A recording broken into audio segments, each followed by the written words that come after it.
this program initially.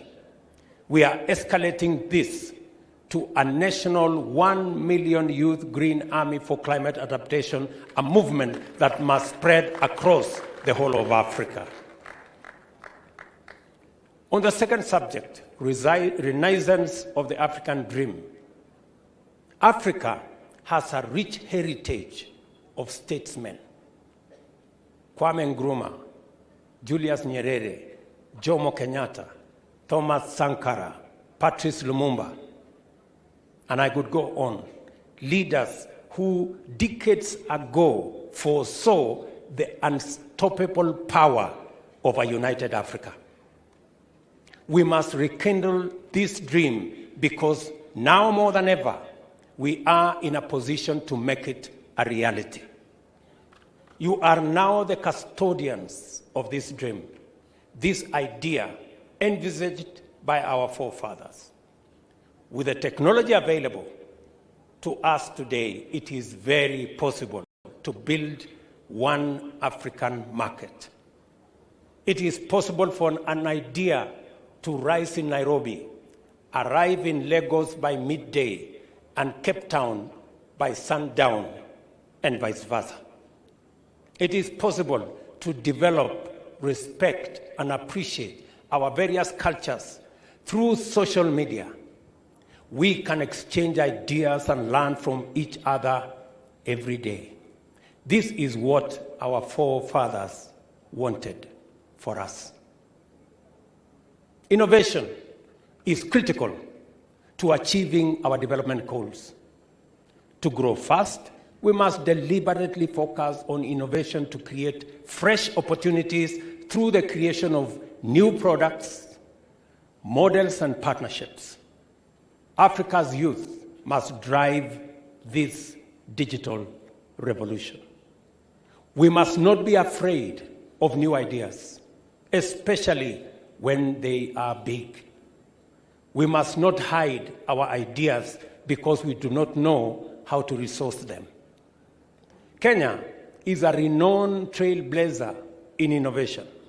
We recently launched the first green digital innovation hub to accelerate new ideas and products.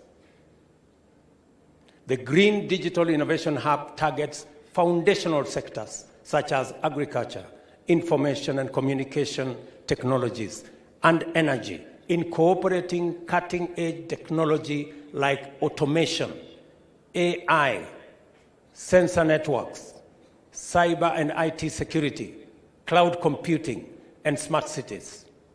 The hub anticipates playing a pivotal role in leading the digital and green transition in Kenya and in our region.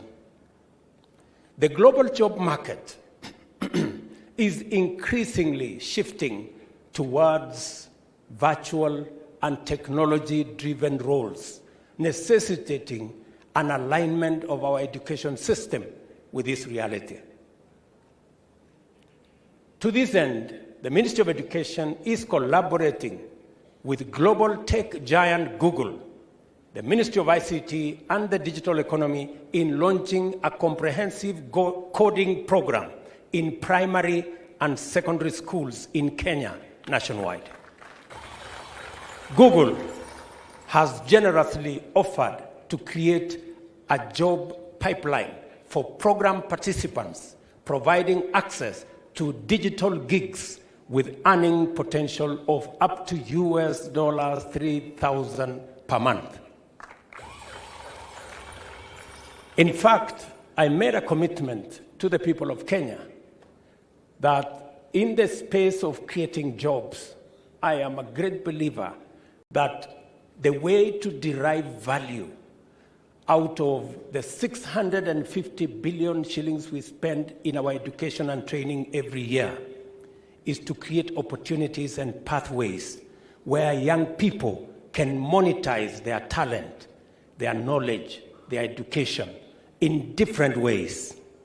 It is the reason we have intentional, deliberate programs on how to create jobs. The trouble I run into sometimes is that there are people who are used to traditional jobs.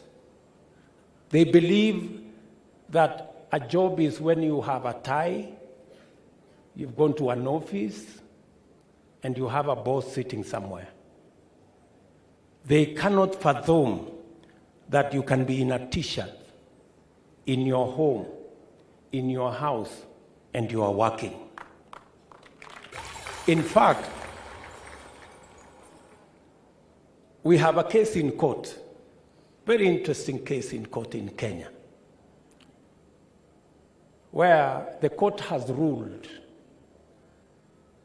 that if you are working in Nairobi for a company in the US, you must get a letter of appointment from the company in the US. Do you know how ridiculous that is? Are you interested in a letter of appointment, or are you interested in working and earning a salary? So we have a new model of jobs that our laws did not see. In fact, shortly we will be changing the law in Kenya so that it begins to appreciate that there are remote jobs. There are jobs that you do not have to walk into an office. What matters is that you're working. It doesn't matter whether you are wearing a suit. It doesn't matter whether your hair is combed. It matters that you know what you're doing, and you're doing it well. We must expand access to broadband connectivity and increase digital literacy for innovation to flourish. Kenya has launched an innovation master plan that charts a roadmap for long-term value creation and bets big on innovation dividends. Additionally, the government of Kenya has provided affordable access to technology through initiatives such as the Ajira Digital Skills Initiative, equipping young people with the digital skills necessary for success in the modern economy. We are, for those of you who are Kenyans, you know we are rolling out 100,000 kilometers of fiber optic backbone infrastructure that is targeting health facilities, schools, and the judiciary, among other public institutions. Alongside this, we are rolling out another 25,000 public Wi-Fi hotspots that are targeting markets, bus parks, and other public spaces. It should be possible for you to do business at the bus park because there is connectivity. E-commerce is the business of the future.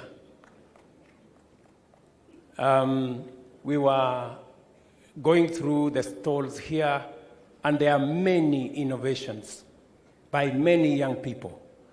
I want to thank the Parliament of Kenya. They have just changed the law this week. In fact, I intend to sign it into law next week so that we can create 1,450 digital hubs in every ward in the Republic of Kenya. Again, to spur e-commerce, to create opportunities for creativity and the digital economy, and to also train the youth on digital technology and connecting them with jobs from around the world. To foster innovation, Kenya has established the Kenya National Innovation Agency, providing support and resources to startups and innovators. Kenya recently hosted the first ever Kenya Innovation Week 2023 Commonwealth Edition as a show of our commitment towards supporting innovation. By the way, on December 12th, just 2 days from today, and I invite all of you to come for our Jamhuri Day celebrations. We will be, in those celebrations, be unveiling winners of the inaugural Presidential Innovation Challenge as we celebrate Kenya's 60 years. On sustainable peace, security, and reconciliation, a peaceful and secure Africa is a prerequisite for the realization of sustainable development as outlined under the Global Sustainable Development Goals, and specifically SDG number 16, one that seeks to promote peaceful and inclusive societies for sustainable development, provide access to justice for all, and build effective, accountable, and inclusive institutions at all levels, calls for governments to empower the youth to become ambassadors of peace, cohesion, reconciliation, fostering dialogue, promoting tolerance, and building bridges of understanding across borders. As leaders, we can support and we should support peace-building initiatives, promote civic education, and foster inter- and intra-faith dialogue. I will be asking for your permission shortly because, as you are aware, we have security challenges in Sudan. And today, we are having a conversation as leaders of IGAD because there are 7 million young people and women and children today in refugee camps in Sudan. And it is our responsibility as Africans to tackle that problem. And so, leaders of IGAD, we will be meeting in a few hours to agree on how to stop the conflict, on how to get the young people in camps to come and help us develop our continent, to stop unnecessary loss of life and to get Africa going. We must teach our youth to see brotherhood and sisterhood in their peers across Africa, to realize that we have more in common than what divides us. Let me speak about enterprise development, the future of Africa's borderless commerce. And I'm happy I'm speaking this when my brother Wamkele is sitting here, our Secretary General for ACFTA. Entrepreneurship